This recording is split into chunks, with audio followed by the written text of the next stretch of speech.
Well, the trouble with a really generous and lovely introduction is then you have to do something to try to live up to it. And I mean, in fact, mercy is better than justice is just the reflection on a career of speaking in public. And,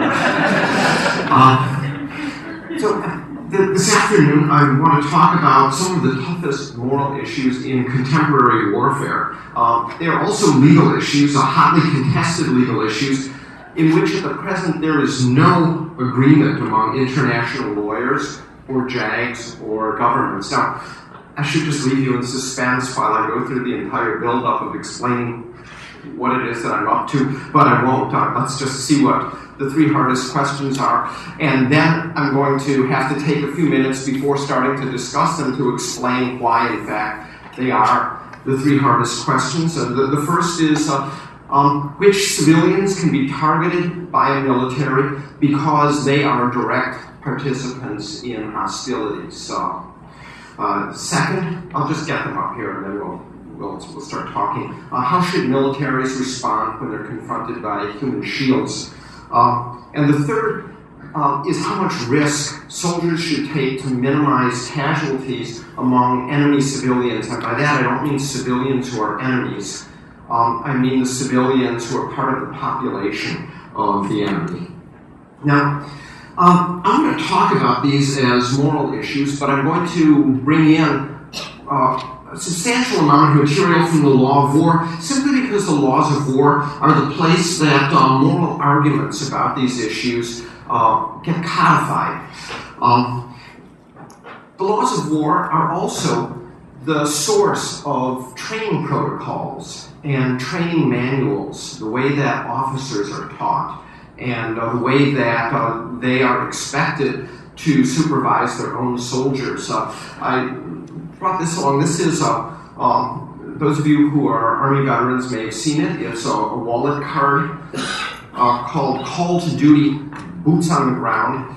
It's issued to soldiers in the United States Army. On the front, it has a list of what the Army's values are: loyalty, duty, respect, selfless service, honor, integrity, and personal courage. It has something called the warrior ethos. I will always place the mission first. I will never accept defeat. I will never quit. I will never leave a fallen comrade. On the back, it has 10 commandments called Soldiers' Rules, which are simply a distillation of the law of war. And the fact that moral arguments eventually get turned into what I've heard a couple of officers rather sneeringly refer to as wallet card ethics strikes me as a really good thing.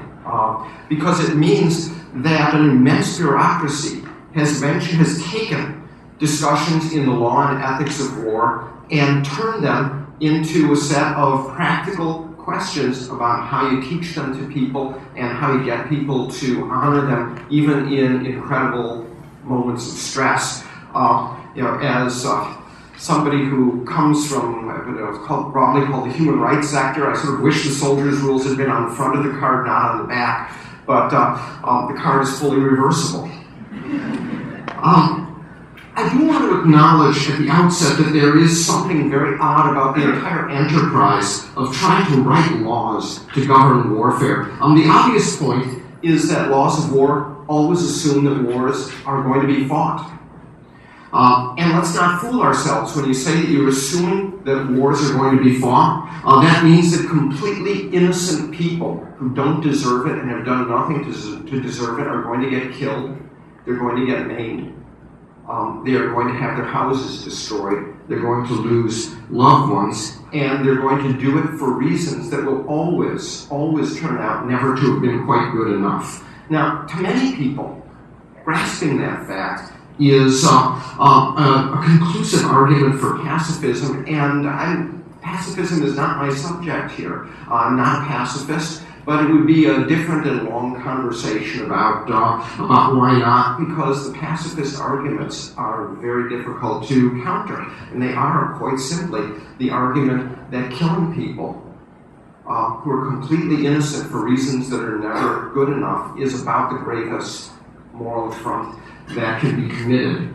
Now, To those of you who are pacifists, and I don't think I'm going too far to suppose that there are some in this audience, the entire project of writing rules to regulate war has the smell of moral bankruptcy about it, the same way that it would have the smell of moral bankruptcy to say, well, slavery is a fact of life, and so let's try to write some rules and regulations to make slavery a little bit more humane at the margin and create a kinder and gentler form of slavery. The whole enterprise of regulating around the edges of something that involves a lot of irrationality and a lot of killing that shouldn't happen has a certain, I guess I'll use the word sickening side to it.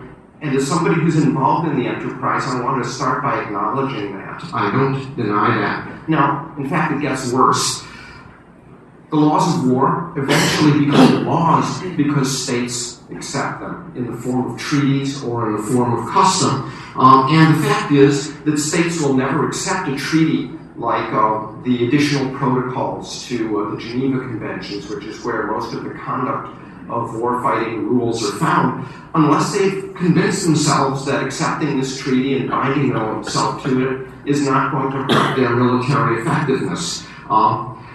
So that means that those who are writing the laws of war, and let's suppose that they're doing it for the sake of humanitarianism, also have to be aware that they're never going to be able to go as far as they want to, because if they write overly idealistic rules, those rules won't become law. And if they do become law by some happenstance, then they will be completely ignored.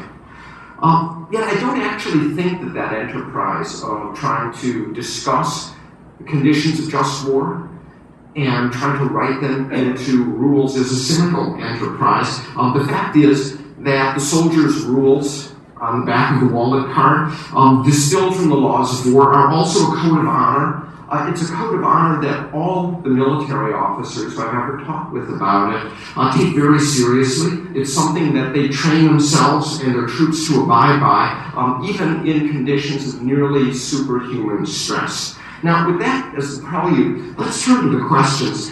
Now, I'm calling them the three hardest questions simply because that is a jazzy way of organizing the topic of today's talk. There might be equally hard questions, and I don't want to rule out that possibility. But these questions are so persistent and so basic that I think that they deserve at least the title of among the three hardest questions. Now, all of them are questions that become especially prominent in certain kinds of asymmetrical war. What I mean by asymmetrical war is simply a war between two sides that have radically different capabilities. And the kind of asymmetrical war that I'm going to focus on is something that military theorists call fourth-generation war, and that means a war between a modern, powerful, technologically advanced, well-trained military and a group, oftentimes not a state group. It simply isn't. It might be a ragtag group of guerrilla warfare warriors, or in the old-fashioned terminology, partisans, resistance movements, in the newer terminology, militants, insurgents, or terrorists. I'm getting drunk. Oh, yeah, I have a cell phone, so maybe, here.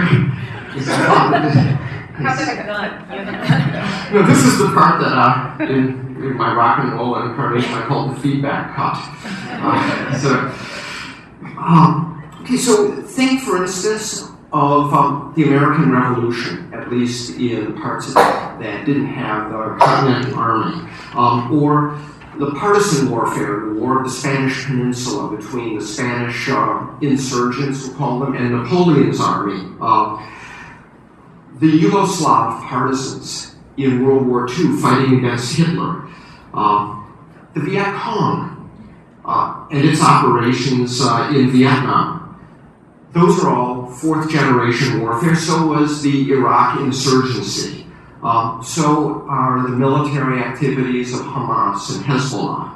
So might be certain parts of Al-Qaeda, like Al-Qaeda on the Arabian Peninsula. Now, before I say anything more, I'd like to give some concrete examples about how questions like the ones that are up here might appear in fourth-generation warfare. Take, for example, the very fraught issue of targeted killings.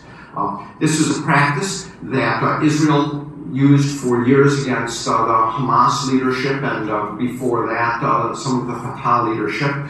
It's something that the United States is doing now in Pakistan with Predator drones. Let's take one particular headline example from this past fall. This is a Yemeni cleric named al-Awlaki, who also happens to be a U.S. citizen and is a jihadi preacher. The Washington Post and NPR released classified information that he is on a CIA hit list of people who are targeted for drone strikes, and that there have been a dozen unsuccessful drone strikes on al-Awlaki. His first reaction when this news came out was, I'm not the guy that you think I am. Please, thank you for the invitation, take me off your list. The United States government has not admitted that there is such a list or that there is a program like that. There was a lawsuit that al-Awlaki's father filed on his behalf to say that you cannot simply take out a contract on an American citizen far from a war zone because he's in Yemen. And the government's response was, the litigation was dismissed because it involved the release of state secrets, but the official government statements were, all he has to do is to surrender. And in fact, if you think of somebody who is fighting in a standard state-on-state war, if they don't want to be killed, they can simply surrender, and then they can't be targeted any longer. So the question is al-Awlaki a direct participant in hostilities against the United States?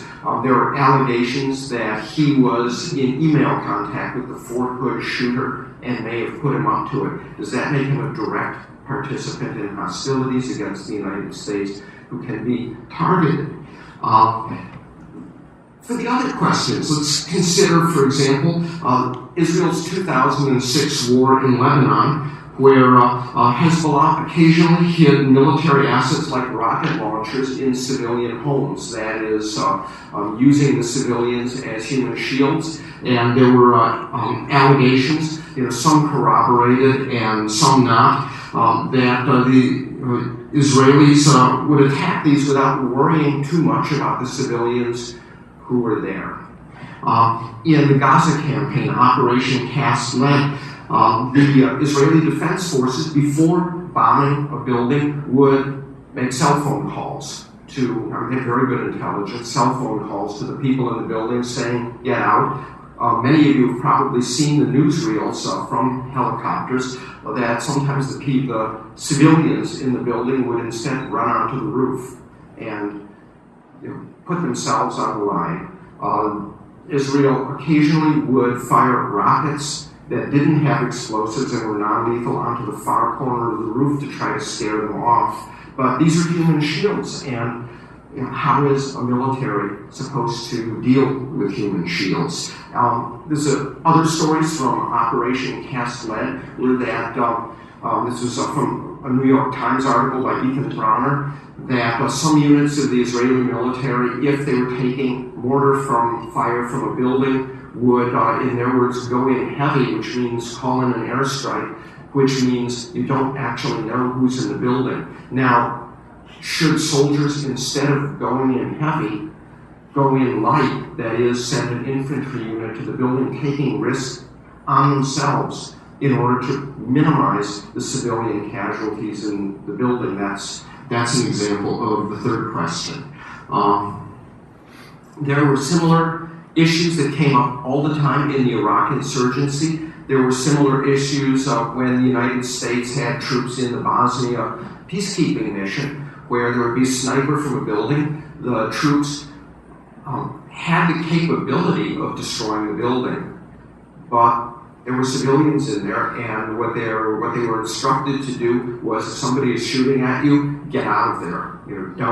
do what military law arguably might allow you to do if you're taking sniper fire, and that is to destroy the building. So the question is, how do we think about these? How should military commanders who are writing rules of engagement for their troops think about these? How should the law of war address them? So at this point, we ought to look at some of the basics. The rules of how to fight a war go by the Latin title "jus in bello" rules, and they flow from two fundamental principles of the jus in bello. The first is what's called the belligerent or combatant privilege, and it will look obvious. It's less obvious when you think about it, and that is that combatants may target other combatants. You can shoot at the enemy. You can kill the enemy. Warriors who kill warriors in battle aren't murderers. They aren't morally murderers. They aren't legally murderers. They can't be put on trial if they're captured for having killed the enemy, because they have the belligerent's privilege, and the other side does too. They are in a situation of mutual jeopardy, and that's pretty much at the core of what allows an army to exist and be different from simply a group of organized murderers that have the belligerent's privilege. The other half of it is the principle of non-combatant immunity, that combatants may never target non-combatants. So that's the basic point. The enemy soldiers can be targeted. Non-combatants, including the enemy soldiers, if they're wounded or disabled or if they surrender, can't be targeted. Now, this principle of non-combatant immunity gets embodied in something called the principle of discrimination, which means that military operations have to discriminate between military targets and civilian targets. Sometimes it's called the principle of distinction. Let's see how the law of war phrases it. This is from the additional protocol to the Geneva Conventions enacted in 1977.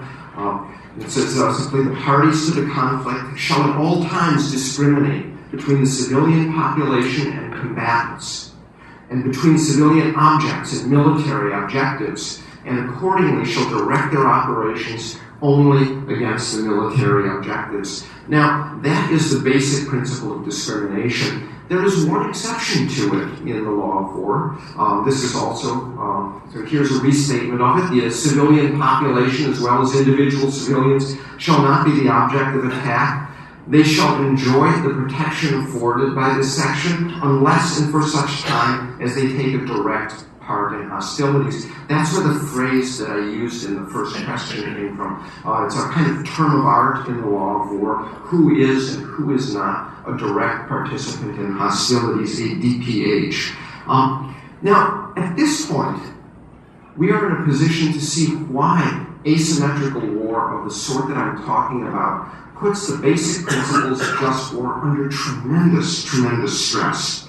First of all, on the side of the organized military, it demands that the just warrior must do everything that they can to discriminate between enemy fighters and civilians. But the weaker side can only fight effectively if it's able to hide among the people, among its own people. The way that Mao Zedong put it was, if the people's army is like a fish in the sea, the weaker side, after all, can almost never hope to confront the stronger side in a pitched battle.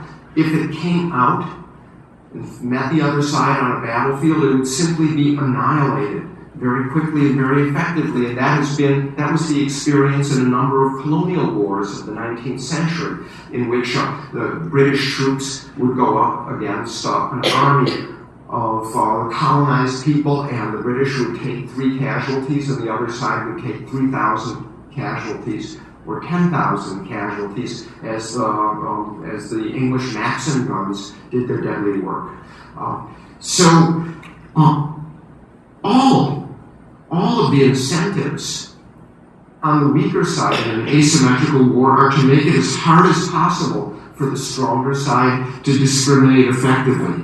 So the weaker side's fighters don't wear uniforms, they don't wear distinctive emblems. They may be farmers by day and fighters by night. They live in the midst of civilians. They look just like civilians. So if they're trying to make it hard to discriminate, you can see why that puts a great deal of stress on an army that is trying to honor the principle of discrimination. Now, obviously, what I've just described is also a tremendous moral problem for the weaker side. The partisans, the self-proclaimed People's Army, the militants, the insurgents, because the nature of their fight, and I'm leaving to one side entirely the question of whether their cause is a righteous one or not. But the nature of their fight makes them put in danger the very same people that they are supposedly fighting for. I'm not going to discuss their dilemma today. I want to acknowledge that it is a real moral dilemma. It would clearly call for a conversation of its own. I only want to talk about the rules of morality and law for the stronger side, the modern military that considers itself honor-bound, not just to fight, but to fight well. So does the principle of discrimination mean that soldiers can never do anything to harm civilians? Can they never launch an attack if they're going to be civilian deaths? This is a question about what is now the famous phrase collateral damage. It's a phrase that I personally loathe because it has all the feeling of an antiseptic euphemism that is trying to make sound regular and bureaucratic and nice something that is actually people's limbs being destroyed or their lives being destroyed. The law of war term for it is even worse. The law of war calls it incidental damage. I think that the right word for it would be unintended damage. What we are talking about is when the military is targeting a legitimate military target that is, but knows that there will be civilian casualties or destruction of civilian objects. That is sometimes permissible, sometimes not. The basic rule is that this unintended or collateral damage is that if the target is important enough compared with the amount of unintended civilian damage, then the target can be attacked. Now, that's not saying that the civilians can be targeted. They can't. Militaries have to do everything that's feasible to avoid the civilian unintended damage, but in the ugly reality of the battle space, everything feasible will not always be good enough. The moral standard is a principle of proportionality, of weighing the value of a military target against the unintended damage. The way that the law of war, so that's puts it as this, that the unintended civilian injury cannot be excessive in relation to the concrete and direct military advantage anticipated by the operation. The words concrete and direct are in there to do some work. If they weren't there, then you might end up saying, well, yeah, this is killing 30 civilians, but winning the war is really important. This says, no, that's not, you don't weigh it against winning the war, you weigh it against the concrete and direct advantage of that particular attack. Okay, now that's the background. The belligerent privilege, the principle of distinction, and the principle of proportionality. And now let's go back to the hardest questions. I'll put them up one more time. And let's turn to the first of them. Which civilians can be targeted by the military because they are direct participants in hostility? Now, remember that the phrase direct participant in hostility comes from treaty language. But what does the treaty language mean? Who are these direct participants? This is a question that lawyers and ethicists have been arguing vigorously about for about 10 years. There are two major legal authorities that have discussed it. One was a 2006 opinion by the Israeli Supreme Court on precisely the issues of targeted killings, the legality of targeted killings. The other was a document that the International Committee of the Red Cross produced in 2009 after years of meetings of experts called the Interpretive Guidance on direct participants in hostilities. Now, interestingly enough, even though these two authorities, the Israeli Supreme Court opinion and the ICRC interpretive guidance, have some difference and significant difference in terminology, they basically take the same approach. The approach is that, let's look at what's participating in hostilities. They both say that it means doing something that adversely affects the enemy's military operations or that inflicts violence on civilians. It means, in short, causing damage to a military or to civilians. The ICRC explains that what makes it direct participation in hostilities is that there's only one causal step. So what's this all about? Well, what it's about is that if you look at something like, for example, a suicide bombing operation, there is somebody who is obviously the suicide bomber is the direct participant. How about the person who drove the suicide bomber to drop the suicide bomber off at the marketplace? Is that a direct participant in hostilities? How about the person who put on the explosive belt? How about the person who made the explosives? How about the person who bought the chemicals that made the explosives? How about the person who raised the money to give the person who bought the chemicals for the explosives? How about the people who cheerlead and say, you're really a great human being for doing this? How about the people who say, we are going to pay your family members after you die? How about the people that they live among that basically support their cause? Where do you draw the line? And what the ICRC says is that first, to see if it's participation in hostilities, look one causal step. But then the second part is anybody who is an integral part of that one causal step is a direct participant. So that means, concretely, the suicide bomber is a direct participant. The driver is. The person who put the explosives on person R. Somebody who recruits suicide bombers generally is not a direct participant in that hostility. So there are lines, there are obviously gray areas, but that's the enterprise. So the basic approach here, once again, is that the participation in hostilities is actually causing damage, and the direct participants are anybody who plays an integral part in that. Now, notice that this also says, for such time as they take part in it, and both of the legal authorities say that means that before they do it and after they do it, they're not participating in hostilities, and they're a civilian again, and they can't be targeted. They've regained their civilian status. What about the person who recruited that particular suicide bomber? If you don't mind, I'd like to hold this for the question and answer session afterwards. And when the ICRC began talking about this, there was a great split among the experts, and the people on what I call the hawkish end of it thought that this was ridiculous because they said that meant that you could have a revolving door of protection. You go and you do a military operation, and for that moment you can be directly targeted. Then you go home and suddenly you're through the revolving door and you're protected again. And the ICRC's drafting committee said, exactly. That's exactly right. That's what this treaty language is about. A civilian who is a direct participant in hostilities is, for example, the villager in Greece who, when the Nazis came into the village, picked up a gun and shot, and could be shot back at that time, but then after putting the gun down and going away is no longer participating in hostilities and is back in civilian status.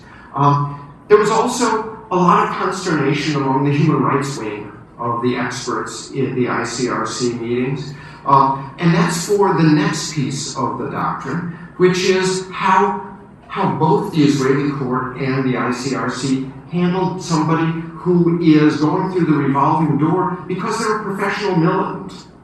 They're always doing it. And what the ICRC said, let's see. Here's what let's go to the Israeli court first. A civilian who's joined the terrorist organization which has become his home and in the framework of his role commits a chain of hostilities with short periods of rest between them, loses his immunity from attack. So the professional militant is like the soldier in a uniformed military who could be targeted by the enemy while he's asleep, while he's in the bathroom, while he's eating dinner.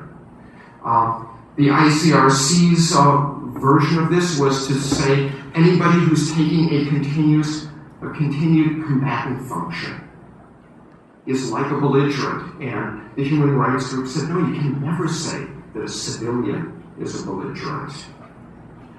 So,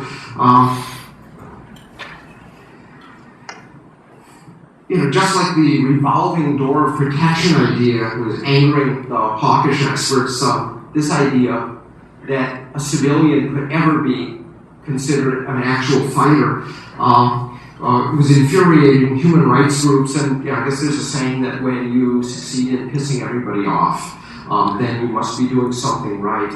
And in fact, I do think that the approach that the Israeli court and the ICRC took was the right approach. I want to contrast it with the approach that the United States government has taken, which I think is not right. In 2009, the Obama administration made a change in the Military Commissions Act. The change was that now anybody who was called an unlawful enemy combatant is now labeled an unprivileged belligerent. Now, that sounds like it's just a semantic change. It's not, because it involves a law of war term, and it says that anybody who was, under the previous statute, an unlawful combatant is now like a fighter. They're now like somebody who has made their home in the organization, and that means they can be targeted. Let's take a look at one of the pieces of the statute. The official definitions: you're an unprivileged belligerent if you materially support hostilities against the United States. This is a different statute, the only one that defines material support. And you notice that it is incredibly broad. Any property or service, lodging, training, expert advice or assistance, safe houses. Now, in fact, what that means is that if the militant's sister gives him a cell phone for his birthday, a communications device, she has materially supported terrorism, and now she's an unprivileged belligerent. If his mother gives him one night of lodging and supports his cause, then she is an unprivileged belligerent. And it means that what the United States has done, unlike the Israeli court and the ICRC, which are very careful to say, we're really talking about a fairly narrow group when we're talking about civilians who are so caught up in the terrorist enterprise that they can be treated like fighters and targeted. It looks as though our statute says anybody who has the slightest taint of support for terrorism can not only be convicted of a felony, which is what this statute is about, but now can also be thought of as an unprivileged belligerent. So in other words, the United States law has no sympathy at all with the idea that a civilian who goes through the revolving door and gives aid, however indirect, to terrorism is a protected civilian, that only those who make a whole career of violent acts are legitimate targets. Our law now makes every bit player in anti-U.S. violence an enemy belligerent, and thus a potential target. Now, fortunately, the U.S. military doesn't operate by those rules, but I want to say yet. Because now, under the law, it can, and when military lawyers look to rewrite training manuals and say, well, what is our legal guidance about who is an unprivileged enemy belligerent? There's only one place in the statute book that defines it, and that's the Military Commissions Act of 2009. So that would be the equivalent in traditional state-on-state war of saying that any civilian who contributes to the war effort in any way, say by working in a shoe factory that makes boots for soldiers, is a legitimate target. That would be the end of the principle of discrimination. And in its place, we would simply have a principle of collective guilt. Now, let's turn to the second question. How should militaries respond to human shields? Now, to begin with, I want to make clear that using human shields is itself illegal. And in fact, it's a serious war crime. This is more treaty language, which simply says that if you move civilians in to shield to immunize your own forces against attack, or if you move yourself in the midst of civilians, that is prohibited. But even though it's a serious war crime, that doesn't solve the problem of how the other side is supposed to respond. And the law of war, in fact, does not license militaries to respond to the war crime of human shielding by abandoning the principle of distinction. Here is the next clause of the same treaty that I just showed you. If the other side violates the prohibition on human shields, that does not release the parties to the conflict from their legal obligations to the civilians. Now, this is a place on this issue where the Israeli court opinion and the Red Cross parted ways. The Israeli court distinguished between involuntary human shields and voluntary human shields. It said involuntary human shields should simply be thought of as more victims of terrorism, as they surely are, and therefore they can never be targeted. But voluntary human shields, according to the court, are themselves direct participants in hostilities, and therefore they're open to targeting. Okay, that's the basic distinction that the Israeli court opinion draws. Voluntary versus involuntary. Now let's move to what the Red Cross did.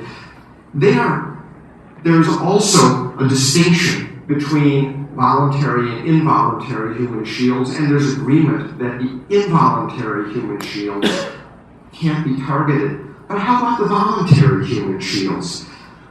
The ICRC doesn't think that they can be targeted. For them, the issue is whether the voluntary human shields are creating a physical obstacle to the attacking army or not. So where the voluntary human shields are positioning themselves to obstruct the army's advance or block its visibility, something like that, then the ICRC says they are directly participating in hostilities. They're engaged in what's in effect a military operation, and now they can be targeted. But how about in an aerial attack? Those people on the roof. Here, it's not a physical obstruction. They're not stopping the bombers physically. What they're doing is, so to speak, stopping them morally or stopping them legally. So here we think the presence of civilians may shift the parameters of the proportionality assessment to the detriment of the attacker. That is, they might be making it a disproportionate attack and making it illegal. But now, the very fact that the human shields are considered to pose a legal rather than a physical obstacle means that they are not direct participants in hostilities. They cannot be targeted. They're only indirect participants in hostilities. Now, that view also infuriated many of the military side experts in the ICRC's process, but I think that view is right. Now, let's see why. First of all, suppose the opposite. Suppose that you do consider the women and children who run onto the roof of the apartment building to be direct participants in hostilities because, after all, they're hampering the Air Force from blowing up the building, which we're going to suppose is a legitimate military target. Do you really want to say they're direct participants in hostilities? If so, they can be targeted. They can be deliberately targeted and killed in cold blood. Now, in fact, none of the military experts were willing to say that, so they back off of that implication of calling these people the voluntary human shields, direct participants in hostilities. Instead, they said the voluntary human shields should not count in the proportionality calculus. Now, in that case, if the attack was legal before they came on, because let's suppose there were 4 people known to be in the building, and the military target was important enough that it would be legitimate to inflict that much unintended damage. But now, 10 voluntary human shields come up. According to the military experts, they count for 0. 20 come up. They still count for 0. 200 come up. 2,000. 2,000 times 0 is, last time I checked, still 0. And so the building could still be destroyed. Now, if you think about the voluntary human shields as, in effect, nonviolent passive resistance, that's in fact what they are. What this is saying is that they count for nothing. And even though they can't be targeted, they can be killed by targeting a legitimate target and discounting their interests to 0 in the proportionality calculus. Now, of course, one problem is exactly the same arguments would hold for the involuntary human shield, who is also creating a purely legal, non-physical obstacle to the attack, and by the military experts' reasoning, should also be discounted to 0. But nobody really wants to say that, nor should they say that.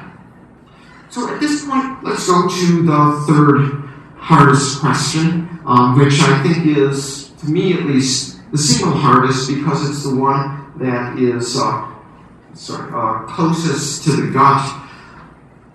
Can you really ask a soldier to shoulder extra personal risks to save an anonymous civilian? Now, obviously, we do ask our own soldiers to take on risks on behalf of civilians, namely on behalf of us. And in an all-volunteer force, that's exactly what they do. One of the Army values that was on the wallet card is selfless service, and that's not simply an advertising logo. That is the reality of people who join the armed forces. The question here is, can you ask the soldier to do it for other people's civilians as well? Can you ask them to do it for the enemy's civilians? If your unit is taking sniper fire from an apartment building, do you really have to send foot soldiers into the building, knowing that the building might be dangerous and it might be booby-trapped, rather than calling in the airstrike? Even when you know that the civilians that you are doing it to protect hate you and actually want you to be dead and would be perfectly happy to see you dead. Now, there's one famous answer to this from Michael Walzer, the great political theorist and the author of Just and Unjust Wars, a book that's now 35 years old. It's maybe the great classic in modern just war theory. It was used for many decades for training for all officers at the U.S. Military Academy. Walzer gives an example of a soldier in World War I, a British soldier named Frank Richard, who at one point was in France and was tasked with going to cellars of farmhouses where there might be German soldiers hiding and throwing hand grenades into the cellar in case there were German soldiers there. And Richard said he was worried, what if there were civilians hiding there instead? In that case, he would be, as he puts it, an innocent murderer. Innocent because he's not trying to kill them. Murderer because he is, that's an exaggeration. He's not a murderer, he's killing them anyway. And so he decided to call out a warning before doing it, knowing that if in fact there were German soldiers in the cellar, that hearing the warning they could come out shooting and his own chances of surviving the encounter drop. Walzer's comment is that Frank Richards is not doing something heroic. He didn't see himself doing something heroic. He saw himself as fighting well.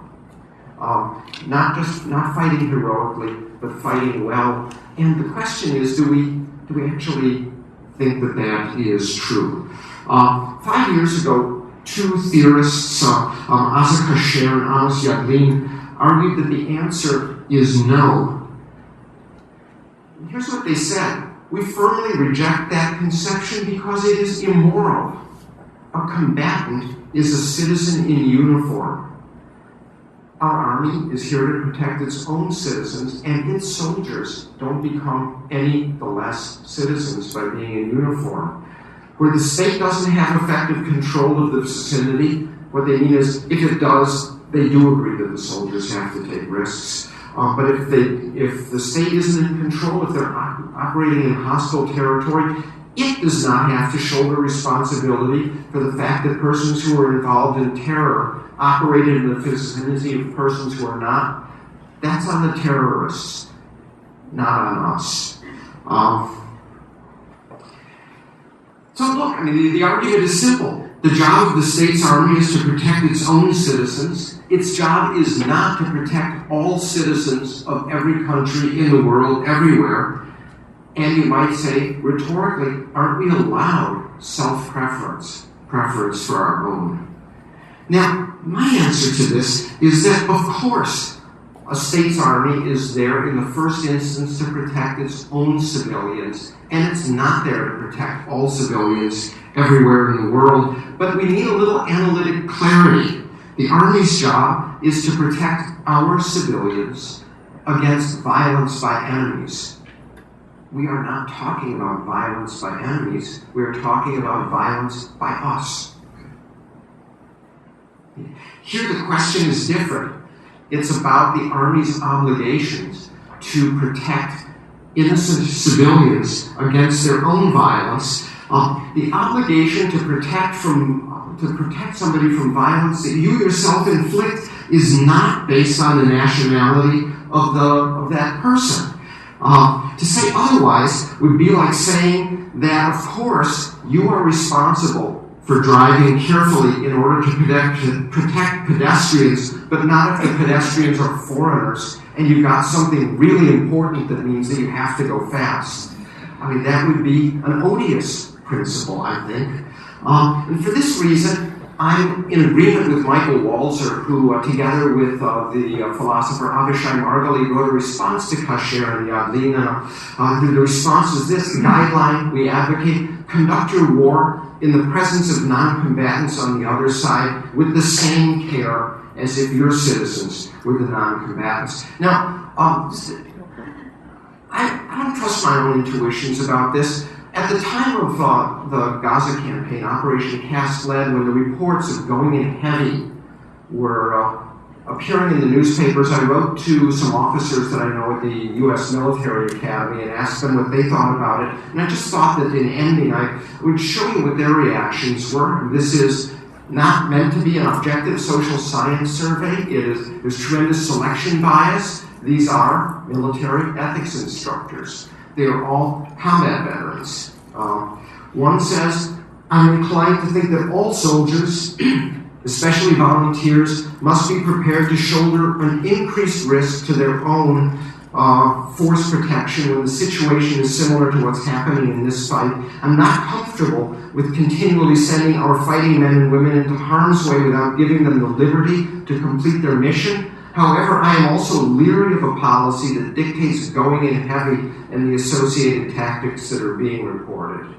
I think we're misguided in making force protection such a high priority. I feel that violence or simply ignores the very essence of soldiering. The moral basis for soldiering is the protection of the innocent. While our legal contract is specifically with the American people, our moral justification for harming is in order to protect innocents from being harmed. I'm not willing to privilege military lives above civilian lives. I'm not sure a soldier needs to treat his own life as any less valuable, but I insist that he must not treat his own life as more valuable. I believe that force protection counts in JIB proportionality calculations, provided that the force being protected is fighting for a just cause. But I'm in agreement with the one that I just read you, that the lives of the Israeli Defense Force soldiers should not be weighted any more heavily than those of the civilians. If this is right, then it seems very unlikely that going in heavy would ever be proportionate. Now, my closing reflection on these three high-risk questions is that what I've been surveying involve contested questions, questions in which the legal language is slippery and open to multiple interpretations, and in which there have been hawkish answers and dovish answers. Now, my suspicion is that the hawkish answers reflect a certain worldview. It's the view that there is collective guilt among the supporters of the terrorism, if it's a war on terror, the terrorists on the other side, that those civilians who are cheerleading actually, if they happen to, if they're even if they're involuntary human shields, that they are supporting the other side. The war is a way of punishing wrongdoing, and if they're in the way, well, they kind of have it coming. I think that this is a notion of collective punishment that simply is unacceptable. And you've noticed that I've more or less come down on the dovish side on all of these issues, and that's because we've moved from an era of collective guilt and collective punishments inflicted through war, to an era in which we do think that individual lives, individual human rights matter, irrespective of the collective that they belong in. So at this point, I'd like to thank you and be happy to take your questions.